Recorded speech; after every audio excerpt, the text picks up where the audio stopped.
Ever since the shoot-'em-up days in the early 80s, large-scale boss battles have been a video game staple. The rise of RPGs in the late 80s saw the advancement of multi-phase bosses with interesting mechanics, but they also added in party members to help. In this list, we're exploring a variety of games that have you overcoming massive odds all alone without the help of a party, so no fighting gods with friendship here. This list is also comprised of non-boss obstacles such as fortresses and other formidable blockades meant to stop the protagonists from achieving their goal. Without further ado, here are 13 massive things you face alone in video games. Phalanx Colossus Battle, Shadow of the Colossus. When we think of giant boss battles, Shadow of the Colossus usually comes to mind first. The only surprising thing about this entry is the specific Colossus chosen. Sure, the final Malice Colossus stands out as the culmination of Wanda's journey, but we've got to give it to the Flying Phalanx. Just look at the size of this majestic Colossus in comparison to all the other Colossi in the game. Its length grasps the edges of any photo it's in, taking up more mileage than all the other Colossi by a considerable margin. And let's not forget that you're taking down this Colossus, like the rest, all alone using a magical sword and some remarkable climbing ability. The fight itself remains one of the most memorable in gaming, as you fly atop the giant flying serpent in battle. Malice may be the tallest and final boss of the game, but Phalanx remains the most memorable and awe-inspiring. Titan, Final Fantasy XVI.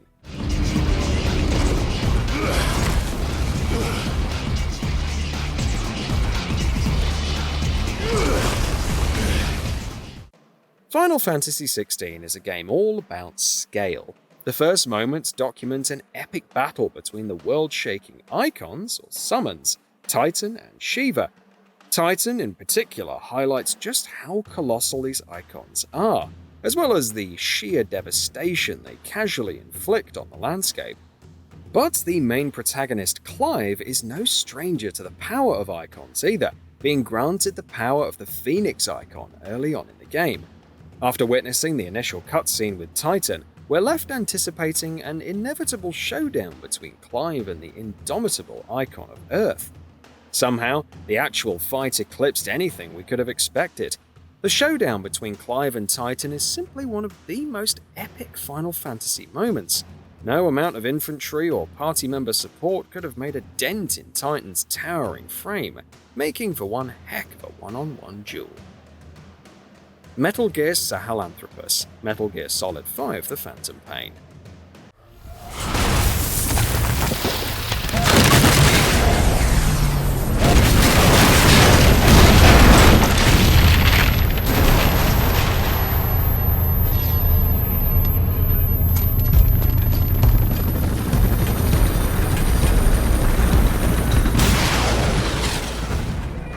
Sahelanthropus isn't the only giant mech you fight in the Metal Gear series, but it's in the running for the most deadly. This towering, upright bipedal mech was built to pressure other countries into developing nukes. Sahelanthropus can carry ICBMs and regularly employs its railgun, burrowing whip, and a corrosive substance that seizes up enemy vehicles in their tracks. Naturally, such a world threat calls for the best in the biz, which happens to be our protagonist, Venom Snake. Snake's first encounter with Sahelanthropus ends in retreat, making the final confrontation that much more triumphant.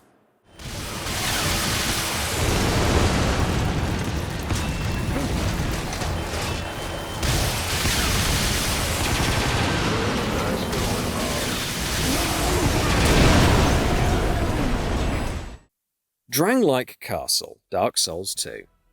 Dark Souls 2 doesn't quite feel as interconnected as the other games in the series, but the towering Dranglike Castle is an exception to that. Dranglike is one of the few landmarks visible from the game's hub area, Majula. The giant blackened tower is also the final obstacle between you and the objective you've been vaguely moving towards the entire game. What differentiates Dranglike Castle from other castles in the series is the ubiquitous enemy groupings of 2 or more standing guard all over. You're rarely going up against single opponents in this maze-like castle, making the series of locked doors and hidden pathways that much more challenging. Zack's final stand against Shinra, Crisis Core Final Fantasy VII. 夢を抱きしめろ。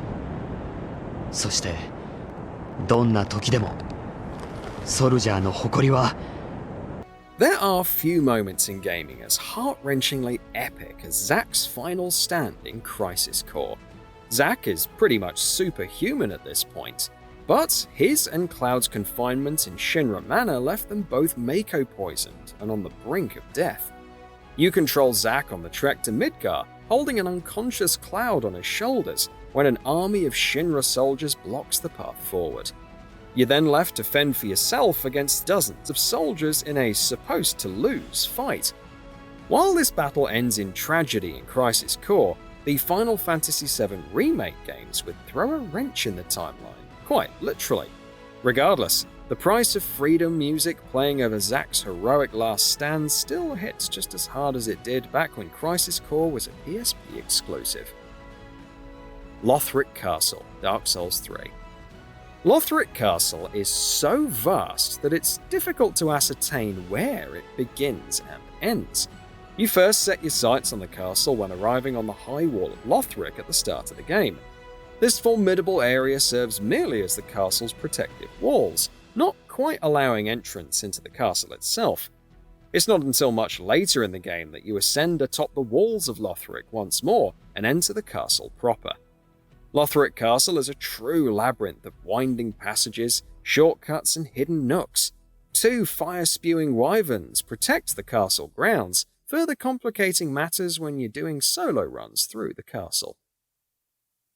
Arsenal Gear, Metal Gear Solid 2.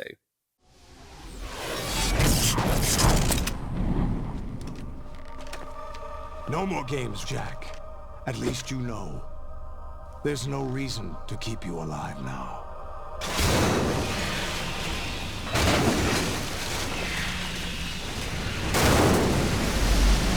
I've given you a worthy opponent, at least. If any entry deserves a spot on this list, it's the Arsenal Gear Mobile Fortress infiltration from Metal Gear Solid 2. Raiden begins his solo infiltration of the submersible fortress in less than favourable circumstances. As Raiden stealths his way through the massive fortress, he retrieves his gear and finds a renewed sense of purpose. Later on, he meets Solid Snake, who gives him his equipment as they take off on the Tengu. Later on, Raiden fights off against multiple Metal Gear Rays, all alone. The Arsenal Gear section of MGS2 serves as a major turning point in Raiden's character arc, fulfilling gameplay and story integration at its finest. Fighting an Apex Thunderjaw, Horizon Forbidden West. The Thunderjaw is essentially a mechanized Tyrannosaurus Rex, and the Apex variant is the king of the crop. It's supremely large, is resistant to everything except acid, and can even scan through tall grass to find its prey instantly. Yeah, we don't envy Aloy in having to fight these, and all alone at that. Aloy has to do it alone since everyone who tries ends up getting eaten, but thankfully there aren't that many of them due to their rarity. Anor Londo, Dark Souls 1. Every Souls fan dreads those deadly archers atop the flying buttresses of Anor Londo on repeat playthroughs. This flying fortress represents just how sadistic and cruel Dark Souls level design can be. You're constantly shimmying atop thin precipices and hopping across narrow gaps in this open-air castle, which makes the flying Batwing demons and giant armored sentinels all the more deadlier. It's a true sense of accomplishment finally reaching the boss room of Anor Londo and conquering the iconic 2 vs 1 Ornstein and Smaug fight. Extracting Ellie from the Firefly Lab, The Last of Us. I said keep walking. Where's the operating room? I ain't got time for this. Where? As the key location for developing the cure for the cordyceps virus, the Firefly Lab and hospital serve as the location where a cure for the cordyceps virus is theoretically possible. As expected, this lab has the highest security you can imagine. Joel and Ellie's goal was originally to come here to help further the development of the cure. Of course, Joel quickly changes his mind once he sees that Ellie's life is on the line. The Firefly Lab and Hospital Wing are by far the most difficult parts of the game, and show both Joel's willingness to go through hell for Ellie and how good the stealth in this game can get. Hive mind, Dead Space. A key ingredient in Dead Space's chilling atmosphere is just how isolating it is. You have nothing but a plasma cutter and its adjacent tools to combat the necromorph hordes aboard the Ishimura ship. By contrast, the necromorphs fight in large packs, led by the hive mind leader. When you finally confront the hive mind, its large size dwarfs that of anything you've encountered before. At least when you fight hive mind, you're out of that cramped spaceship and out in the open, but you've also lost the few comrades you had up to that point, further punctuating how isolating Isaac Clarke and his mission is. Furnace Golems, Elden Ring Shadow of the Erdtree. These giant flaming wicker baskets of death are the first visible threat in the Shadow of the Erdtree DLC for Elden Ring.